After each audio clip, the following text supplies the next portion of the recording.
We're back. Now having finished both movies, we can move on to the final entry in the Macross Frontier saga, Macross FB.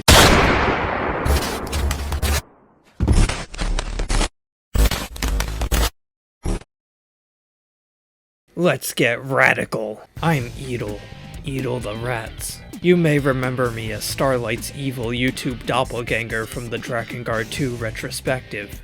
Many thought I was killed in the blast from Yoko Taro. But did you actually see a body? Any blood? Guts?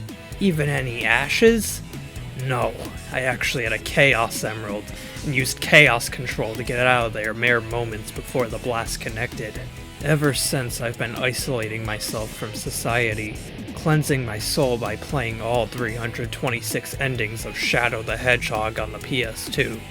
After taking a break, I decided to go on YouTube and see that Starlight had evolved by absorbing copies of the Draconair franchise. The ability to absorb games. I did it with my copy of Shadow the Hedgehog, and evolved to become Shadow-pilled. Now that this power flows through my veins, I know it's my sole duty to cover the Year of Shadow. And Blazer's here too, I guess. I mean, I'm not gonna be the one to read all those comics. Enough monologuing though, let's talk about the biggest release first. Come on, Shadow, let's go. Let's get this over with. Sonic X Shadow Generations is the first Sonic game to make me feel anything since Mania.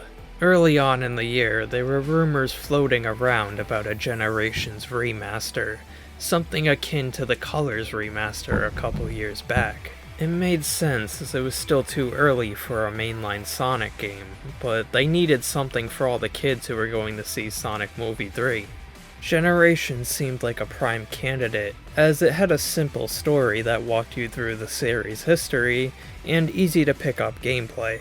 However, once the reveal came, they threw us a bit of a curveball. Alongside the Generations remaster would come a new campaign featuring Shadow, and this kickstarted what was dubbed as the Year of Shadow. Still though, my expectations were rather low. I expected something akin to Episode Shadow from Forces, just 1 to 3 hastily put together levels to help sell the remaster and promote Movie 3. However, as more and more info came out, the more surprising things became. 12 full-length stages, 4 bosses, an original story, challenge stages, and a new Sonic Frontiers-esque open zone acting as the hub world. It seemed like this side campaign had nearly as much content as the main game itself. And all of it just looked good. The level design looked interesting, the controls seemed more fleshed out, and visually speaking, there was a level of polish we haven't seen in a 3D Sonic game since, well, Generations itself. There was also the usual promotional animation to celebrate. On top of having amazing visuals and fight scenes, the writing helped instill a lot of confidence.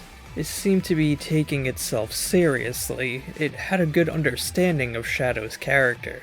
Much better than the shitty Vegeta knockoff we've been dealing with for the past decade. Overall, this was looking to be the first Sonic game in years to not have a major catch. And yet, I was still skeptical because, well, it's a Sonic game. And so, I played the game. Bought the early access because I'm a sucker, and goddamn, they did it! They made a 3D Sonic game that was just a genuinely really good game. I literally can't think of a single major issue that hampers the overall experience. It controls smoothly, the level design is fantastic, there's so many different routes. The Doom abilities weren't intrusive, they actually made the game more fun, and even the story took the time to reflect and rectify Shadow's character. At the end, when he has to say bye to Maria again, they do the Sonic X teardrop thing, and I actually teared up. A goddamn Sonic game got me to shed a tear? It genuinely feels unreal. Just to get something this well put together in the year 2024. I love this game so much I even decided to speedrun all the stages for the sake of this video. You see that background footage? You better fucking enjoy it. I grinded for hours so I could look cool for you guys! Shoutouts to Blazer for doing Chaos Island. I really don't have much more to say about this campaign without going super in-depth, which I won't do for the sake of time. Just know that Shadow Generations is the best 3D Sonic game since, well, Sonic Generations. I already fucking did that joke. Alright, Sonic, let's go crack this Eggman. Yeah! Yeah, so the Generations remaster looks basically identical, which is fine after whatever the fuck happened with Colors Ultimate, and Generations still holds up well enough. There were some minor additions, like these new Chow collectibles that do absolutely nothing, or the drop dash, which is a skill for classic Sonic, but baked into modern Sonic's moveset. Shouldn't it be the other way around?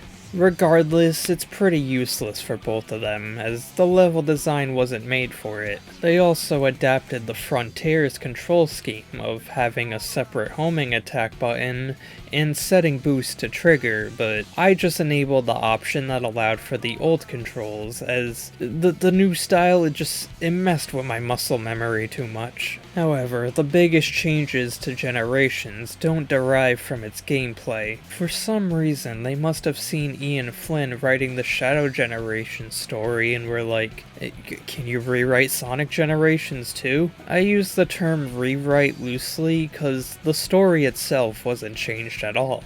They just rewrote the dialogue. There's some notable changes, like adding in more references to previous games, or having modern Sonic actually talk to his friends after saving him, both of which are fine. I know some people are annoyed with the references, but Generations is basically references the game. If there's any time to be had in them, it's here. My issue is how some of the lines were changed for no damn reason. Like this scene, where the two Tails are explaining time travel. I've played this game so much that I usually say, "We're traveling through time and space!" alongside them, but now they say, "We're traveling through time, Sonic!" Without the time stones? Those two lines mean essentially the same thing. There's no need to change them, and there's plenty of dialogue like that. You can win, Sonic! You always do!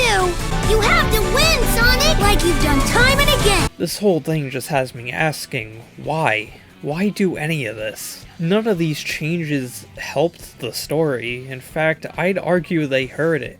There's the implication that classic Sonic ate Angel Island, the watering down of Amy's personality to align her with her modern incarnation, which, that's a whole topic for another time. I hate modern Amy. And the voice acting is generally worse. I have no idea why. I guess they found the old performances annoying and were like, yeah, give no energy to any of your line deliveries. Hey Sonic! Enjoy your future! It's gonna be great! Hey Sonic! Enjoy your future! It's gonna be great! Anyways, let's wrap up this subject by talking about the DLC. At launch there was stuff like the retro skins, music packs, and Terios. A skin for Shadow based on the scrap design, which was nice to see. But most importantly would come in December, where they released a Sonic 3 movie pack, with a new stage, model for Shadow, and a vocal performance by Keanu Reeves. Beautiful city. It looks like how Maria described the Earth. He sounds fucking terrible. The stage itself is fine, definitely the weakest of Shadow Gens due to the amount of cinematics, but what the fuck happened with Keanu's voice? He does not sound this bad in the movie. I should have tried harder. If I had to guess, he was just sitting in an Applebee's getting ready to go to the strip club and was like, oh shit, I gotta record those voice lines. So he rushed to the nearest bathroom and spewed out this bullshit. I feel as if I've left my own dimension. Anyways, Keanu performances aside, Sonic and Shadow Generations is awesome. Go buy it. Like, I'm never gonna take a bath. Never, ever, ever, ever, never, never. Yup.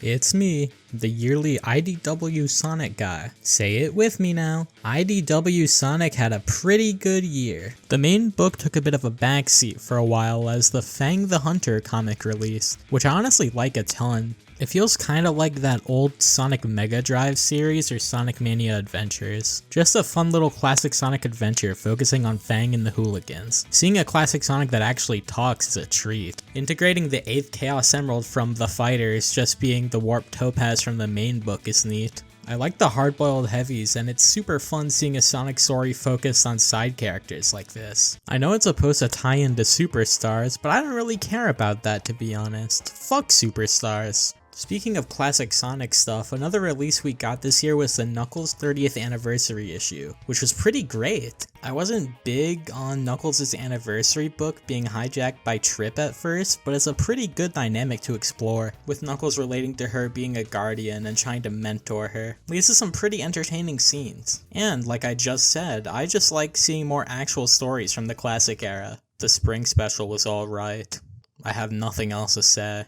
Anyways, onto the main book. Not too many issues came out this year, but the ones we did get were honestly great. I really liked the writer's arc. Sonic disguising himself as a Toku superhero to distract everyone, as Tails and Amy try to uncover a conspiracy, is a really entertaining idea. I really like Eggman deciding to help out Sonic because the new villain insulted him, then making the board he gave Sonic into a remote-controlled robot so he can finish off this ugly possum guy himself. That was a genuinely fantastic moment. The character writing in general was on point in this arc. I know there's a lot of talking about IDW Sonic and its writing and its characterization, but I think during this arc, Evan Stanley nails all the characters' personalities. I really enjoyed Sonic and Amy specifically. It was nice to finally get some payoff for a lot of these villains that have been being set up, and it was great seeing the Babylon Rogues of all characters in 2024 some more. The IDW original characters feel super sidelined though, outside of some minor developments that I assume will fully pay off later, but still a pretty damn cool arc regardless, and a great year for IDW Sonic. Though I will say, one thing that felt kinda lacking this year was where's all the Shadow appearances? I mean, it's the year of Shadow, and yet it feels like the IDW comics are the only ongoing Sonic project that didn't capitalize on that. Like, even just a one-shot or something. The second movie got an original prequel comic, but the third movie just got nothing. Although Shadow Generations did end up getting a manga adaptation on CoroCoro Comics, it's not done yet, so I can't really comment much on it. But I'll say it's a very strange take on Shadow's story, but at least it adds this little chud companion for Shadow to hang out with.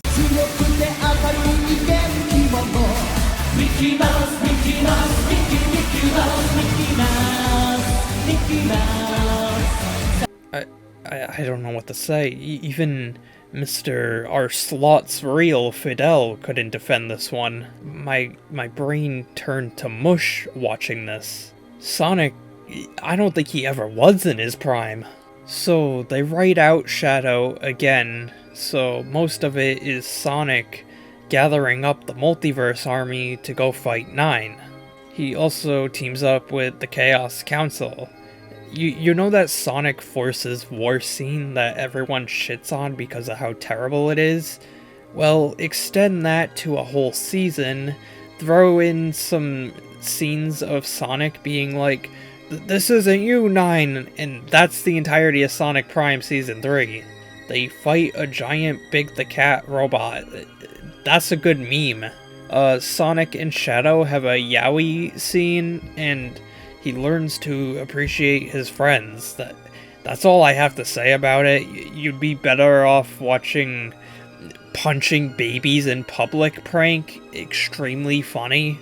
Frying and buying, baby. Frying and buying. Stop saying frying and bow. Whatever. Knuckles is by far the angriest I've ever seen Sonic fans at any kind of release. People always have such insanely high expectations for these movie Sonic projects for some reason. So everyone was thinking fucking crazy shit would be in this Knuckles show. The Chaotix, Rouge, Chaos, the fucking guys from Sonic Chronicles. Everyone was gonna be in this show. You'd think that these people have never even seen one of these Sonic movie projects with who they were predicting would be there. Then, closer release, this Kotaku article came out talking about how Knuckles was barely in his own show. People got fucking pissed at that. And then the show came out, and it was a fairly low-stakes adventure about Wade Whipple competing in a bowling tournament against his estranged father, with Knuckles along for the ride. And people fucking hated it! Now, me personally, I kinda like the Knuckles show. Now, don't get me wrong, it's not perfect or anything, and it's definitely nowhere close to being a good Sonic show, but as its own thing, it's fine enough. It's pretty much just more of what I expect from the Sonic movie universe. Wade manages to become a pretty endearing character throughout this show's runtime. He's a funny guy, and I really like his attempts to prove himself to Knuckles. How could you not love Wade Whipple Flames of Disaster funny, man? Knuckles himself is pretty good in here too. He has the same issues as movie Knuckles normally has, but that's kind of offset by the fact he's just a funny guy. He leans a lot more into being a more fish out of water brute, but I think his writing makes up for it. I give him a pass because he's consistently entertaining. Unlike fucking movie Sonic the Hedgehog, we don't know if it's Godzilla or Hello Kitty down there. Fuck you, movie Sonic. I honestly found this show to be way funnier than either of the Sonic movies. They don't have the baggage of Sonic's quips and carry comedy, so they get some pretty entertaining scenes out of just Knuckles and Wade. Even just the inherent absurdity of Knuckles hanging out with Wade's mother and watching movies, or an entire episode being dedicated to a musical recapping Knuckles' past, were just really fun gags. Not every joke lands, like literally anything involving Wade's sister was a massive miss for me, but I find myself groaning at a lot less of the jokes than I do during the Sonic movies. The villains were pretty one note, they appear like twice and they don't really make an impact either time. And Knuckles' arc does end up feeling a little sidelined until the very end of the show when they remember who's in the title. Like, he just kind of goes away for a while, and then in the final episode, during the big final battle, he makes this big deal about Earth being his home now, when I don't think anything else in the show was like building up to him actually liking it here. It was a bit of a weird leap, but overall I'd still say the show was pretty decent. If you're one of those people who was turned off on release by the Knuckles to Wade ratio of the show, I definitely recommend giving it another shot, because Knuckles is a pretty fun show and a very quick watch. I am a hedgehog. A hedgehog? So I just got out of seeing Sonic 3, and for once I can confidently say I enjoyed one of these things. There was none of those dumb human side plots that bogged down the last two films. It was just a straight up Sonic adventure. 2. Now obviously I still prefer Adventure 2's rendition of the story, but I think it's better to look at it through the lens of being Sonic Movie 3 and not Sonic Adventure 2, the movie. The movies have always placed a greater emphasis on how Sonic came to Earth and found a family, so it was interesting to pair him with Shadow, who had lost the only family he ever had. It led to a lot of cool moments, like when Sonic went down a path of vengeance after he thought Tom the Cop died, or how they connect Shadow losing Maria to Sonic losing Longclaw. Speaking of Maria, I'm glad they didn't tone down her story with Shadow. Granted, she didn't get shot, she exploded, but that's arguably worse. A character who didn't get handled well, though, was Gerald. I get it, Jim Carrey is the big draw for these movies with casual audiences. My family have even called it that one Jim Carrey movie. So having two of him was bound to be twice the comedy. But if you ask me, they really overdid it, especially when he started interrupting genuinely good scenes like Super Sonic and Super Shadow's Live and Learn. I think it would have been more interesting where once the big reveal that Gerald is more evil than Eggman happened, he would turn like super serious, like Jim Carrey would lock the fuck in for this performance, but no, he's still pretty much goofy. I also thought there'd be some crazier explanation for him being alive, like some time travel shit, but no, he's just alive. Despite these flaws, the movie's still fun enough. I like seeing Shadow the Hedgehog on the big screen. Eggman and Stone totally wanted gay sex, and it had soy references for all the sweats like me in the audience.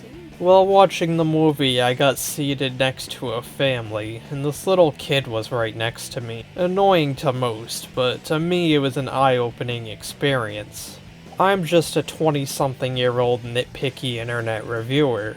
These movies aren't for me, they're for people like him. So when he said, "That was the greatest movie of all time," during the credits, I knew they succeeded, regardless of how much I hated Gerald Robotnik. His excitement was just contagious, like when Sonic and Tails were falling to Earth and Knuckles saved them. He said, "Knuckles clutched up, he's the GOAT for that!" And like, fuck yeah dude, Knuckles did clutch up, he is the GOAT for that! Overall though, this movie isn't some groundbreaking 10 out of 10 experience, but I'm glad it exists. Not only do we have the novelty of seeing Keanu Reeves trying to explain Shadow the Hedgehog, but it gives kids some actual Sonic stories to latch onto that aren't just, So anyway, Eggman. Sonic, you filthy traitor! How could you? Why don't you trust me anymore? I hate you!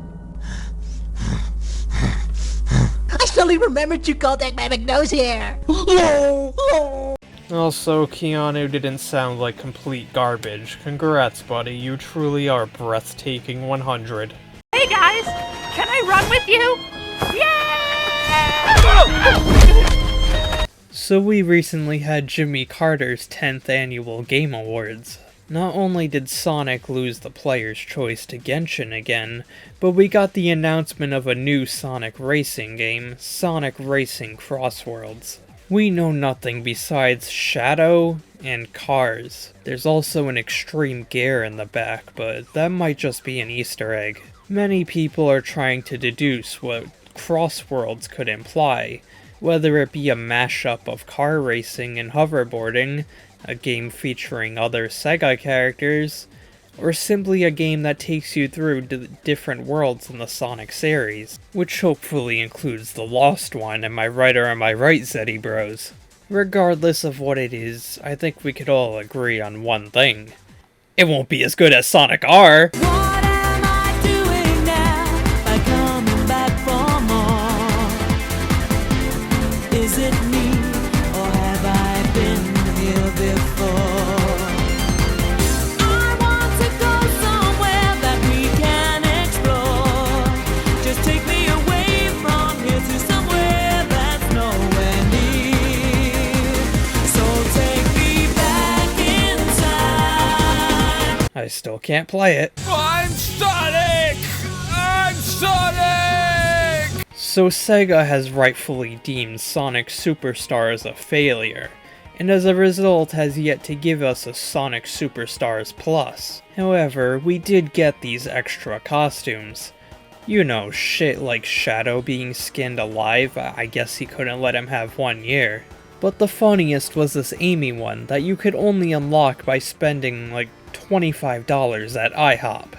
It got released through normal means later on, but I thought this situation was really amusing. I also wanted to mention how during this IHOP collab, the Peanut Butter Gamer went and tried everything, even though he's never been a Sonic fan, and has openly hated on my GOAT in the past. Honestly, I think it could be a half-decent game if you only played as Sonic. Don't you think I've forgiven you, PBG? My 12-year-old self saw my favorite YouTuber making a video on my favorite Sonic game, and this is how you treated it? So that's Sonic Heroes. I don't like it. Sorry. Every gun we have to fire on that Never man. forgive you, PBG. I'm gonna take this hatred to the grave.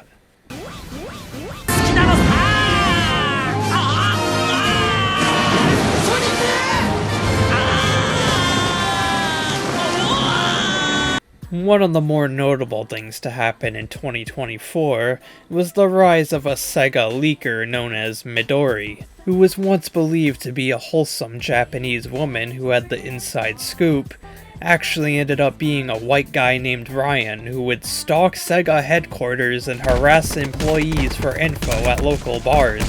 That was just a fucking insane situation, but regardless of how we may feel about Ryan's methods, The results showed. Most of his leaks centered around Persona, but he soon delved into Sonic, even saying a Heroes remake may happen down the road, which, Sega, you need to lock in harder than you've ever locked in. You cannot fuck up my goat. Me, LS Mark, and Premida Remy will come and do a team blast to Kishimoto personally if you even think of changing iconic lines such as, "Who's this broad?"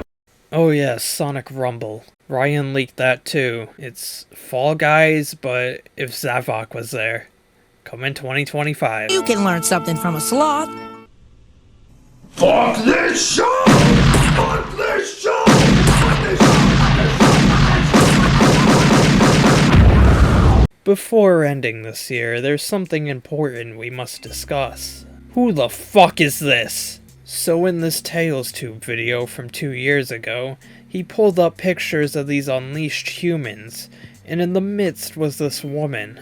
We assumed it was just an unused design that slipped through the cracks, but not only did our art style clash, but Ian Flynn hit us with his classic knowing smile. We figured it must have been for Frontiers, but nope, she wasn't there either. When asked a year later, Ian simply said, "Patience," and she disappeared for yet another year. Once this clip for Movie 3 came out, she appeared yet again as a billboard, with a date next to her reading 12/30/24. And so we waited on that day, and still, nothing. We lost all faith, but the day after, the literal last day of 2024, they posted another Tales Tube video, and she was fucking there again!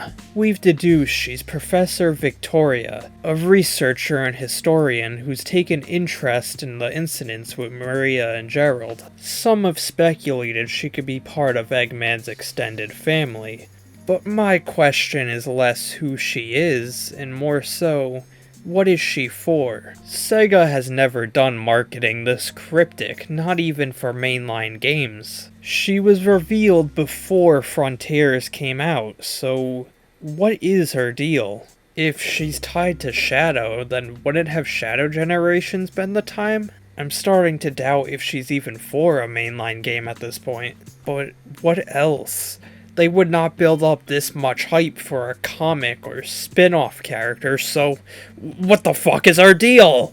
She feels like she's specifically engineered to drive us Sonic fans mad, and you know what, at this point, I'm not gonna settle for just being a character in a mainline game. I need her to have her own game. If I'm not playing Professor Victoria the game by next year, I'm not making Sonic in 2025. I mean, Starlight's not making Sonic in 2025. Anyways, I say it's time we wrap up this year. If the next game can be just as good, if not better than Shadow Generations, well, we might be in for an all-timer. But who knows, after Generations they released Lost World, so I shouldn't hold my breath too much. With that all said, I must go back to playing more Shadow the Hedgehog, in preparation for the upcoming war. But gee, little rats, didn't you already get all the endings? That was on the PS2 version. We still have to do the GameCube and Xbox. Have fun with your robo trash. I'll see you in the year of Vector. Well, we're almost dead, almost dead.